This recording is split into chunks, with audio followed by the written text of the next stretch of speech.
आई, आज राणी kitchen dish मध्ये काय स्पेशल असं बनवलेलं आहे? तर आज बनवलेलं आहे, काय बनवलेलं आहे? पावभाजी. पावभाजी नाही, मिसळ पाव म्हण. मिसळ पाव. हा, मिसळ पाव बनवलेले आहे. तर इथे बघ, अगदी झणझणीत मिसळ आहे कोल्हापुरी. तर ह्याच्यावरती कांदा आणि शेव टाकायची आणि लिंबू पिळायचा थोडा आणि खायचं. तर राणी किचन डिशमध्ये आपण पूर्ण ही रेसिपी केलेली आहेत. तर तुम्ही राणी किचन डिशला जाऊन पूर्ण व्हिडिओ पाहू शकता मिसळ पावाचा आणि असंच बनवून खाऊ शकता.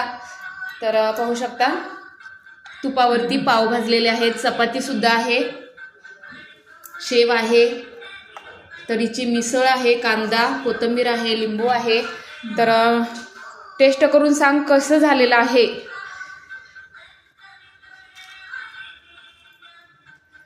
आपल्या राणी किचन डिशमध्ये मिसळ पाव कशी झालेली आहे.